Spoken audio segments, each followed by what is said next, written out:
Alright, so we're going to start by watching this video.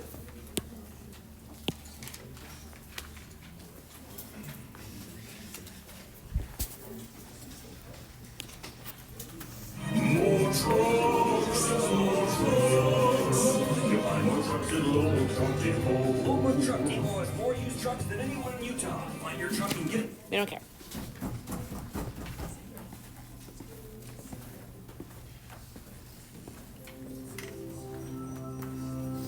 Eyes up front, please.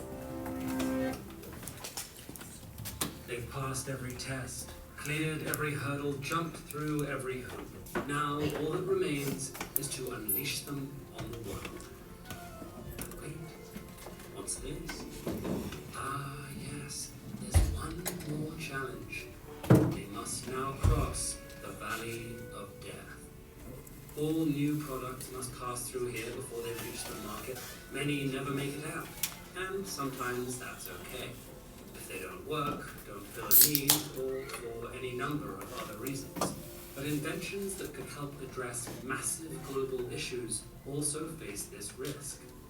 That's because a technology's potential isn't the only factor that determines whether it will succeed. The Valley of Death is especially risky for innovations involving complex physical objects as opposed to software, and for those in highly regulated industries like medicine, building materials, and transportation. Regulations and other obstacles aren't inherently bad. They're often designed to keep people safe, but they do tend to scare off investors. And that's what traps good ideas in the Valley of Death. Their funding dries up before they can become profitable. One of the fields where this problem is most pressing today is zero-carbon technologies. They're essential to our future because they will help us eliminate greenhouse gas emissions and stabilize our climate. But they also have features that make them particularly vulnerable in the Valley of Death. Let's look at why that is and how we can change it. All new technologies must go through a development phase before they can become profitable.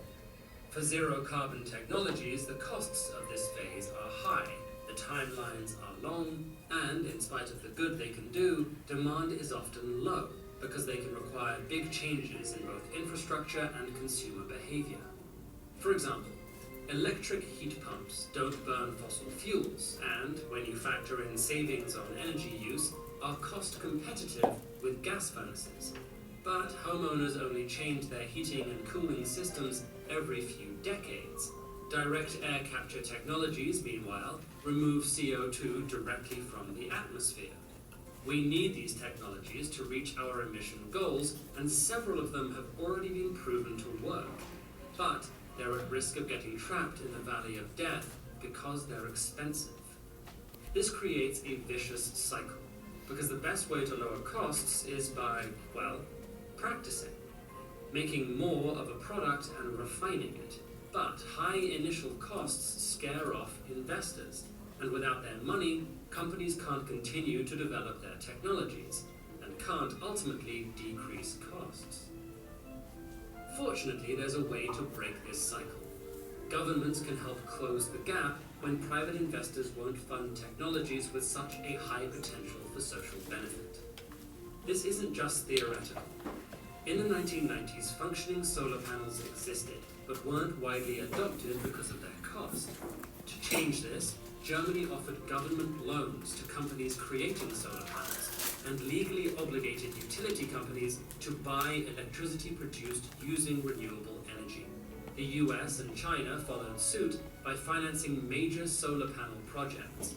The cost of solar has dropped almost 90% since 2009, making it much easier to adopt. A similar thing happened for wind energy. During the oil crisis of the 1970s, Denmark invested in wind power and started taxing wind's fossil fuel-based competitors. Other countries took similar steps, and as more wind power was generated worldwide, the costs of this technology dropped dramatically. These success stories tell us that government initiatives work. Initiatives like boosting spending on research and development, offering tax and loan incentives to startups that want to develop zero-carbon technologies and consumers who want to buy them, and putting a price on carbon emissions. We need governments to do what they did for solar and wind for many more innovations.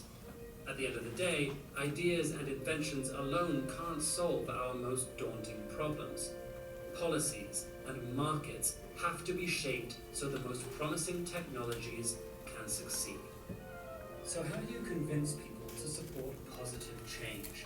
Learn a quick and easy way to explain climate change with this video. Or visit All right, so the reason we start with this, there we go, is because this unit tends to be a big downer because we're talking about human impact. We're talking about what humans are doing and how they are changing the environment. And so we need to be aware of all of the positive or all of the potential change that there can be out there. So Hank Green, my very favorite fast-talking scientist, he's the one from Crash Course Biology. It says, you cannot solve a problem if you do not understand it. So this unit job really is just to help you understand the problem so you can be better educated people and that you don't get fooled by things you see on Instagram or Facebook. Much like my parents, when they see something on Facebook, they take it as gospel truth. And I'm like, oh my gosh. So this is just helping educate you guys so you know what's going on. So we are going to talk about greenhouse gases.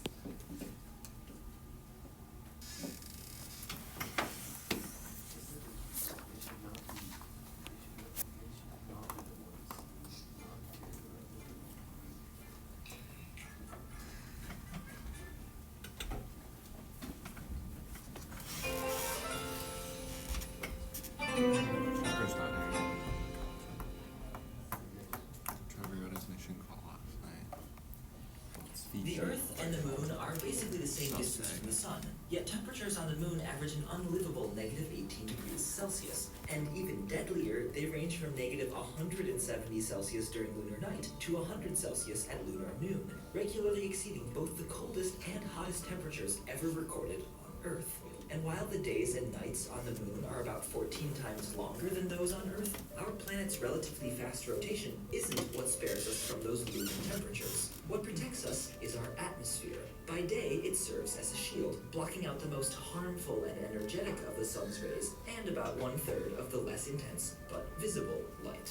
At the same time, it traps the infrared radiation, aka heat, radiating out from Earth's sun-warmed surface, keeping us from freezing solid at night. In order for our atmosphere to absorb any kind of radiation, it needs to have some electrically charged particles for passing electromagnetic waves to push around. And most of our atmosphere is made up of gas molecules that don't have an electric charge. They all have a balanced number of positive protons and negative electrons. But some molecules hold most of their negatively charged electrons closer to one side, lending them a lopsidedness that can jiggle back and forth to absorb the energy of incoming infrared rays. For example, water, ozone, and nitrous oxide are all electrically lopsided, so they all absorb infrared radiation. Then there are gases like carbon dioxide and methane. On paper, neither molecule looks lopsided, so it doesn't seem like they should be able to absorb any radiating heat. But in reality, gas molecules aren't motionless. They crash into each other billions of times per second, knocking each other in different directions and also into different modes of rotation and vibration. And it turns out that both carbon dioxide and methane spend most of their time shaking it in electrically lopsided ways, allowing them to absorb infrared rays and help insulate the Earth. Even though many different kinds of molecules can absorb infrared radiation, the vast majority of our atmosphere can't, because it's made of nitrogen and oxygen, which don't get lopsided even when they are vibrating. They're too symmetric. Nevertheless, the lopsided 1% are such good infrared absorbers that they manage to intercept about 90% of Earth's outgoing heat. Each All right, let me kind of explain that in English terms, because a lot of people are like, oh, what is going on here? So when we look at different molecules that are in our atmosphere, so our atmosphere is not just made out of oxygen. Can somebody remind me what the number one gas in our atmosphere actually is? Nitrogen, right? Nitrogen is 70% of our atmosphere. So we have a lot of things that we put into our atmosphere that are not naturally there. Like we just barely finished talking about atmospheric pollution. So we're putting NOx, we're putting VOx, we're putting CO2, we're putting methane, we're putting all of these things into our atmosphere that will affect how the sun is able to be relayed to our atmosphere and to our Earth. So when we're looking at our Earth, we have our sun coming in, right? So if our sun were to come in and all of the energy from the sun were able to get to our surface, we would be just like the moon. So the video is talking about how the moon's average temperature during the lunar day is 100 degrees Celsius, which is 212 degrees Fahrenheit, which is what water boils at, aka too hot for humans. We would be boiling. Our water inside of our body would literally be boiling. So what happens is when the sun comes in, it hits these molecules that are called ionic. So ionic bonds mean that the electrons are not equally shared. And so these molecules, like the video was showing, tends to take energy, and it takes that energy and it makes them move. And so what happens is all of these molecules in our atmosphere absorb the sun's energy and slow its availability to get to the surface, which is great for us. We love that because we don't want all of the sun's energy hitting us because that would make us dead and also very sad. So, but what happens is it absorbs all that energy and it reflects it back to the Earth. And when we try to get that energy out of our Earth's atmosphere, they tend to block it again. So imagine a baked potato with tinfoil around it. Basically, these molecules are acting like the tinfoil that takes the heat, slows it down, but also keeps it around for a lot longer. Ray is pinged around the atmosphere, and most end up returning to the surface at least once before escaping to space. We don't need to visit the moon during frigid lunar night to know just how important the game of radiation pinball is for Earth. Ice records from our own coldest climate show that small natural variations in atmospheric carbon dioxide produce relatively big changes in temperature. They also show that, compared to the last 800,000 years, the game today is much, much harder. Thanks so much to the... All right, so let's talk about this. Let's talk about why things are so much harder when it comes to greenhouse gases. So we're going to skip past this stuff, and we are going to be here. So what are greenhouse gases? As per usual, we're going to be looking at our blue notes to write things down. So greenhouse gases are gases that trap heat in the atmosphere. So surprisingly enough, the number one greenhouse gas that's out there is not CO2. It's water vapor. Water vapor is the number one greenhouse gas. And you might be saying, DeHart, how do we get rid of water vapor in the atmosphere if that's our number one greenhouse gas? And the answer is we don't. We have to have water in our atmosphere. And water vapor, even though it's the number one greenhouse gas we have, it actually isn't the problem. It's not that we have too much water in our atmosphere. Is that we're adding other things into our atmosphere that are becoming more numerous. The second one being carbon dioxide. That one you're probably very aware of. Everyone talks about our CO2 emissions. Followed closely by methane. Do you guys want to know what the number one methane producer in the world is right now? Cows. Cows produce so much methane. So our need to have hamburgers, steaks, ground beef, ribs, and things like that is driving up our atmospheric greenhouse gases because of the production of methane. Next, we have NOx, nitrogen oxide. So those come from our cars. Remember, those are some of the things that go into photochemical smog. And then we have fluorinated gases, which we're going to talk about next time. We're going to talk about fluorochlorocarbons. So, when we look at this, average surface temperature of the Earth is about 15 degrees Celsius. When we look at the average temperature of Venus, it's about 467 degrees Celsius. So greenhouse gases aren't inherently bad.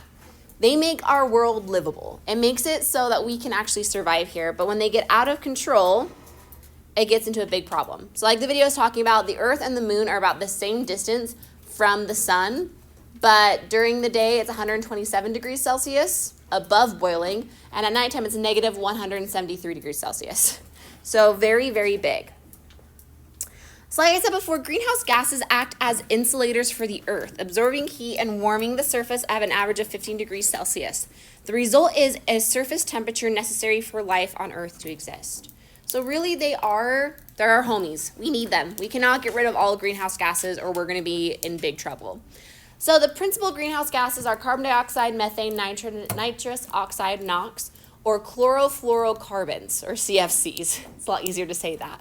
While water vapor is also a greenhouse gas, it doesn't contribute significantly to warming because it has short residence in the atmosphere, meaning that water, when it's in the atmosphere, it usually turns into fog or clouds or rain, and it moves on. It doesn't accumulate there. CO2 is used as a reference point for the comparison of different greenhouse gases and their insulating capabilities. So when we're looking at greenhouse gases, we usually compare them to carbon dioxide. So like I was saying, how does this work? So sunlight comes in, radiation comes in, hits these molecules. The molecules slow down the heat transfer from the sun to the Earth's surface, but they also trap the heat in there. So do me a favor and turn to somebody next to you and see if you can describe how greenhouse gases work. So turn and talk. Hey Dylan, do you want to come up here by Erin so she has a partner to talk to? Okay, cool.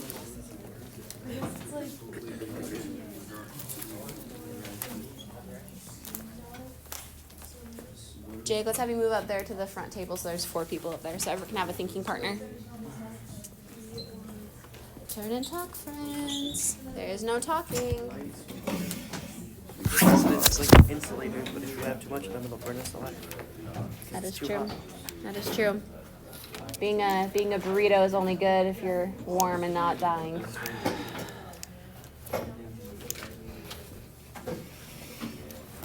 You guys are so awake.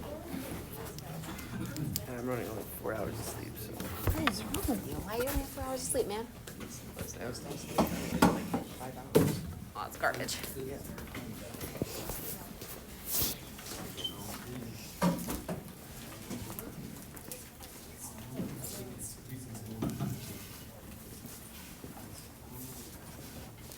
All right, anybody have somebody at their table who explained this fairly well and you would like to throw them under the bus?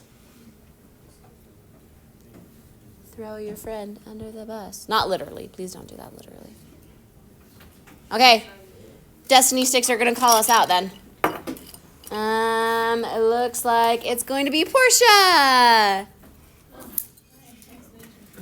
But basically, the sun, since it's rays, and it like goes through, and it either gets absorbed or doesn't. Okay, perfect. So, sun's right here, right? Sun sends radiation down to the earth. If the sun's radiation went straight to the earth, we would be no better than the moon, and we would be living at 127 degrees Celsius during the daytime. But what happens is all of the molecules in our atmosphere slow down the sun's radiation and absorbs it. So some of the sun's radiation does go down to the ground, but a majority of it gets bounced back in the atmosphere. When it bounces back, it has this way of reverberating, and because of the moving up and down, so it kind of looks like, a bouncy ball, zigzags back and forth. Because of that, it keeps our Earth at a relatively constant temperature. So we can see that the greenhouse gases are usually produced by energy. Energy is the #1 producer of greenhouse gases. Second one is agriculture, forestry, and land use. Next is industry, and then last but not least, we have landfills. So if you want to stop greenhouse gases, the #1 thing you can do is conserve your energy. That's where we get it. So if you want to look at the actual categories, we have road transportation, driving. We have energy use in buildings, residential buildings being #1.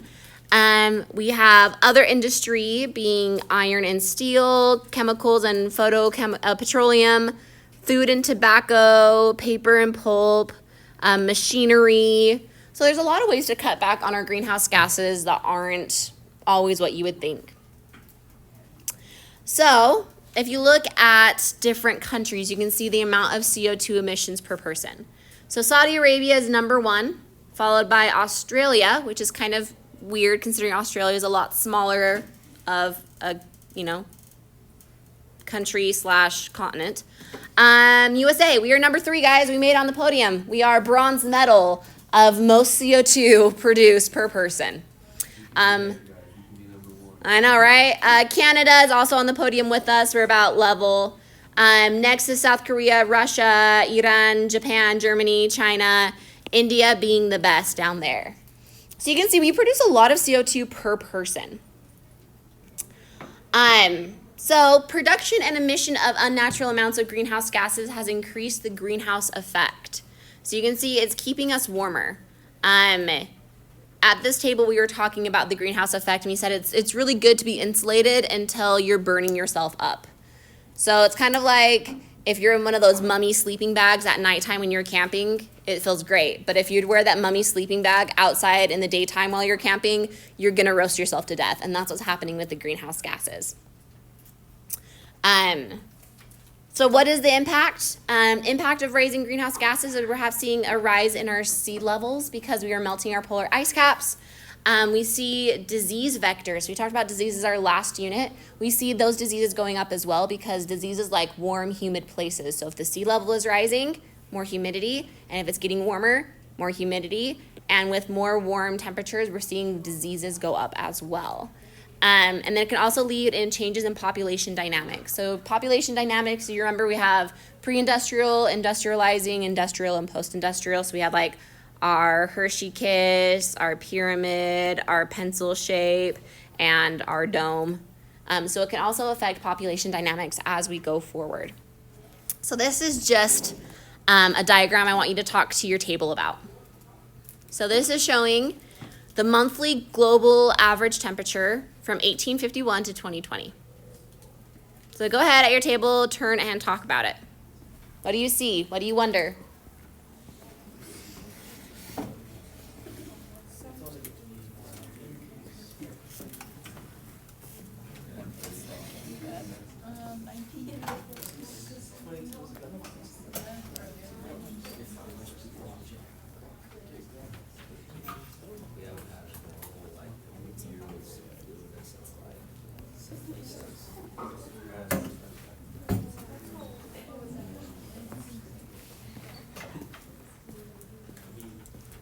All right, let's get some thoughts. We are going to be asking Dylan. What are your thoughts on this? It's very hot now. It's very hot now. So if you look at this trend, you're like, okay, 1851 was actually a pretty warm year. And you're like, okay, it like oscillates back and forth. And then we get to 1878 and 1877. You're like, holy crap, that was warm. But then it kind of cools back down. 1893, pretty cool year. But then as soon as we hit about 1926, 1930s, it consistently gets worse and worse and worse and worse. Something to be aware of, if you look at these colors on the side, the dark means it's greater than 2.7 degrees Fahrenheit raise in temperature. And you might be saying, Dehard, that's actually not that big of a temperature raise. Like if I were to change my oven by 1.7 degrees, it really wouldn't change very much. But what type of animals are more susceptible to change? What types of plants are more susceptible to change? Generalists or specialists? Specialists. And do specialists tend to be endangered species or not endangered species? Endangered. Specialists are more likely to be endangered. So as soon as we start moving our temperature up just a little bit, we are seeing these animals that are really susceptible to change being affected. And as soon as you affect one animal or plant in an ecosystem, the rest of the ecosystem starts to fall apart. And so we're seeing these problems coming up because of this big change we're seeing over time. So we are going to pause there for today, and we are going to work on our interactive lab talking more about greenhouse gases.